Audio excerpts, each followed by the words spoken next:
दोस्तों आज के इस वीडियो में हम लोग द्विघात समीकरण के मूल गुणनखंड विधि से ज्ञात करना सीखेंगे। ये जो वीडियो है वो कक्षा 8 और 9 के बच्चों के लिए एक महत्वपूर्ण वीडियो है, लेकिन कक्षा 10 के बच्चों के लिए बहुत ही महत्वपूर्ण वीडियो है। अब मैं इतना जोर क्यों दे रहा हूँ, क्योंकि इस तरह का क्वेश्चन कक्षा 8 और 9 में तो डायरेक्ट पूछेगा। यानी कि आपको इस तरह से द्विघात समीकरण दे दिया जाएगा और आपको कहा जाएगा कि द्विघात समीकरण के मूल ज्ञात कीजिए, या फिर आपसे कहा जा सकता है कि इसको हल कीजिए। ठीक है, इन दोनों तरीके से आपको पूछ सकता है। लेकिन अगर आप कक्षा 10 में पढ़ते हैं तो आपसे डायरेक्ट क्वेश्चन नहीं पूछेगा, यानी इस तरह से डायरेक्ट नहीं पूछेगा, बल्कि आपको थोड़ा घुमा करके पूछेगा। अब वो किस तरह से पूछेगा वो मैं यहाँ पे आपको दिखाई देता हूँ। तो आप लोग इस क्वेश्चन को देखिए। ये जो क्वेश्चन है 2016 और 11 में पूछा गया है।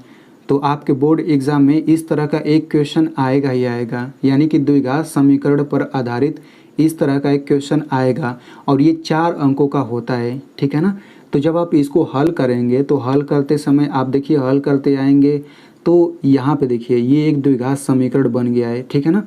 तो इसके बाद हम लोग कैसे हल करेंगे, इसके बाद हल करने का 3 तरीका होता है। यानी कि इसके बाद हम लोग 3 तरीके से हल कर सकते हैं। पहला जो तरीका होता है वो पूर्ण वर्ग बना करके हल करते हैं।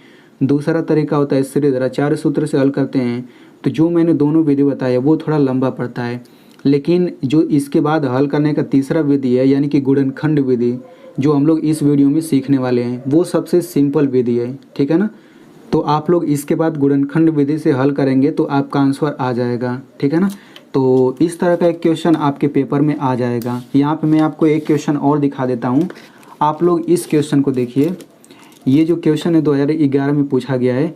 तो जब आप लोग इसको हल करेंगे तो देखिए, हल करते समय यहाँ पे देखिए ये द्विघात समीकरण बन गया है यहाँ पे। तो इसको आप लोग किस तरह से हल करेंगे, इसके बाद हल करने के लिए हम लोग गुणनखंड विधि का प्रयोग करेंगे, क्योंकि वही सबसे सिंपल है। ठीक है ना। तो चलिए अब हम लोग समझते हैं। तो यहाँ पे देखिए हम लोग इसको समझने के लिए हमने 2 क्वेश्चन लिया है। तो आप लोग इन दोनों क्वेश्चन को समझिएगा, तभी आप लोग पूरा कंसेप्ट सीख पाएंगे। ठीक है। तो सबसे पहले हम लोग इस पहले क्वेश्चन को हल करते हैं।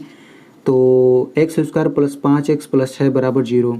तो इसको हल कैसे करेंगे, तो यहाँ पे देखिए ये जो विधि है इसको हम लोग गुणनखंड विधि क्यों कहते हैं। इसको गुणनखंड विधि इसलिए कहते हैं क्योंकि इसमें हम लोग सबसे पहले गुणनखंड करते हैं। ठीक है ना। यानी कि यहाँ पे आप केवल इस पर फोकस करिए, इस पर, और आप समझिए कि बराबर ये 0 कुछ भी नहीं दिया गया है। मैं बराबर 0 को ऐसे ढक लेता हूँ, तो आप केवल इस पर फोकस करिए। अब देखिए इसका अगर आपको गुणनखंड करना रहेगा तो क्या आप लोग कर लेंगे, बिल्कुल कर लेंगे, क्योंकि मैंने आपको वीडियो बना करके समझाया है कि इस प्रकार के सवालों का गुणनखंड कैसे किया जाता है। अगर आपको करना नहीं आता है तो भी कोई दिक्कत नहीं, मैं आपको यहाँ पे समझा दूंगा। ठीक है ना। तो सबसे पहले हम क्या करेंगे, इसका गुणनखंड करेंगे। ठीक है। तो आप समझिए कि बराबर 0 नहीं दिया गया है, केवल इतना दिया गया है। तो सबसे पहले हम इसका गुणनखंड करेंगे। तो इसका गुणनखंड करने के लिए सबसे पहला काम क्या होता है, जो अंतिम में संख्या दिया रहता है इसका गुणा हम लोग x² के पहले जो रहता है उसमें गुणा करते हैं। यानी कि x² के पहले जो संख्या रहता है इसका गुणा हम लोग अंतिम संख्या में करते हैं। सबसे पहला काम यही होता है। तो 6 का इसमें गुणा करिए, यहाँ पे कुछ भी नहीं है तो हम लोग 1 मान लेते हैं। तो 6 का 1 में गुणा करेंगे तो 6 आ गया। ठीक है। तो आप 6 लिख लीजिए। अब आपको ऐसी 2 संख्या खोजना है जिनका गुणा करें तो 6 आ जाए, और उन्हीं दोनों संख्या को जोड़ने पर ये बीच वाला 5 आना चाहिए। यहाँ पे जोड़ने पर क्यों मैंने कहा, क्योंकि अंतिम संख्या के पहले अगर प्लस है तो जोड़ करके इतना लाना रहेगा बीच में, बीच वाला। अगर अंतिम संख्या के पहले माइनस है तो घटा करके बीच वाला लाना रहेगा। तो अंतिम संख्या प्लस है तो हम लोग जोड़ करके 5 लाना रहेगा हमें। तो सबसे पहले हम उन दोनों संख्या को खोजते हैं। तो देखिए 2 और 3 इन दोनों संख्याओं का गुणा करेंगे तो 6 आ जाएगा। इन दोनों संख्याओं को जोड़ेंगे तो 2 3 5 भी आ जाएगा। यानी कि वे दोनों संख्या 2 और 3 है। तो सबसे पहले आपको इस तरह से 2 संख्या खोज लेना है। तो हमें दोनों संख्या ये मिल चुका है। अब हम क्या करेंगे, इन दोनों संख्याओं को लेंगे और सबसे पहले इन दोनों के पहले प्लस का चिन्ह लगाएंगे और इसको हल करेंगे। तो इसको हल करेंगे तो कितना आएगा, इसको हल करेंगे तो +5 आएगा। ठीक है ना।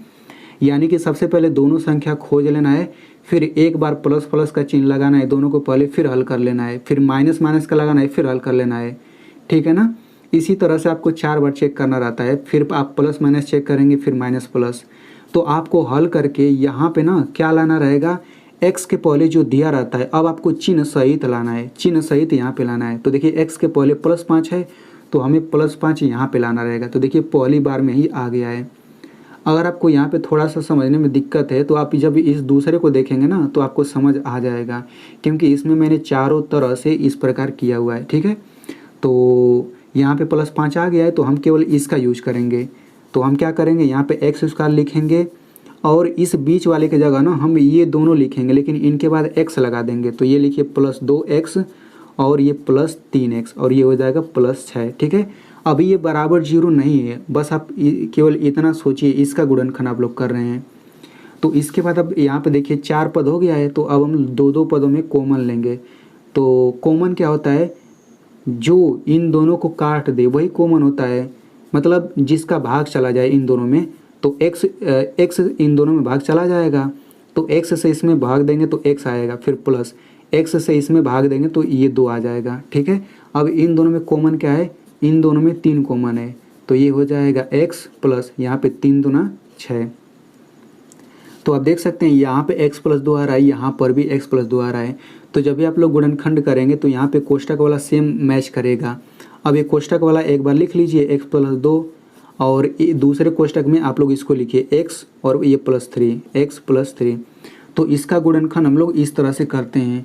अब मैं यहाँ पे एक चीज़ बता देता हूँ कि अगर आपको यहाँ पे कॉमन लेने में इस तरह से दिक्कत आता है तो मैंने इस पर एक वीडियो बनाया है, ठीक है ना, उसमें मैंने कॉमन लेने का एकदम सिंपल तरीका बताया है, उसका लिंक मैं यहाँ पे दे दूँगा। ठीक है, तो आप लोग उसको देख लीजिएगा। अब हम क्या करेंगे, देखिए अब इसका गुणनखंड ये हो गया, यही गुणनखंड है। अगर केवल इसका गुणनखंड पूछता तो हम लोग इतना कर देते, आंसर हो जाता। ठीक है ना, लेकिन हमें इसको गुणनखंड विधि से हल करना है, तो इसका गुणनखंड कर लेंगे, फिर ये बराबर 0 ऐसे करके लिख लीजिए। ठीक है ना, तो आई होप अब आपको समझ आ गया होगा। यहाँ तक तो आप लोग कर लेंगे। अब इसके बाद आप लोग थोड़ा सा नया सीखना पड़ेगा। क्या इसके बाद करना पड़ेगा, देखिए यहाँ पे कोष्टक में x + 2 है, तो ये कोष्टक वाला एक बार लिखिए बराबर 0 कर दीजिए, फिर दूसरे कोष्टक वाला लिख लीजिए x + 3 फिर बराबर 0 कर लीजिए। अब आपको यहाँ से x का मान निकालना है, तो यहाँ से हो जाएगा x बराबर +2 है तो इधर आएगा तो -2 हो जाएगा। यहाँ पे x बराबर कितना हो जाएगा, +3 है तो इधर आएगा तो -3 हो जाएगा। तो x का मान -2 -3 आ गया, तो यही तो आंसर है। ठीक ना, यही मूल है। तो इस तरह से हम लोग हल करेंगे। चलिए अब हम लोग इस दूसरे वाले क्वेश्चन को हल करते हैं। तो दूसरा क्वेश्चन क्या है, 6x² - 7x - 3 बराबर 0। तो हम लोग क्या करेंगे, सबसे पहले यहाँ पे जो दिया गया इसका गुणनखंड करेंगे। तो 3 का 6 में गुणा करेंगे, 3 × 6 = 18 हो गया। अब आपको ऐसी दो संख्या ज्ञात करना है जिनका गुणा करें तो 18 आ जाए और उन्हीं दोनों संख्याओं को घटाने पर ये बीच वाला 7 आना चाहिए। तो वो दोनों संख्या क्या होगा, वो दोनों संख्या 9 और 2 होगा। अब देखिए 9 और 2 का गुणा करेंगे 18 आ जाएगा, 9 में से 2 को घटाएंगे तो 7 आ जाएगा। अब आपको क्या करना है, ये 9 और 2 लिखिए, सबसे पहले प्लस का चिन्ह लगाइए। हल करेंगे कितना आएगा, +11 आएगा। लेकिन आपको चाहिए कितना, -7 चाहिए, यानी चिन्ह सही तो अब यहाँ पे लाना है आपको। अब क्या करेंगे, 9 और 2 लिखिए, माइनस का चिन्ह लगाइए, तो इसको हल करेंगे तो -11 आ जाएगा। लेकिन आपको चाहिए कितना, -7 चाहिए।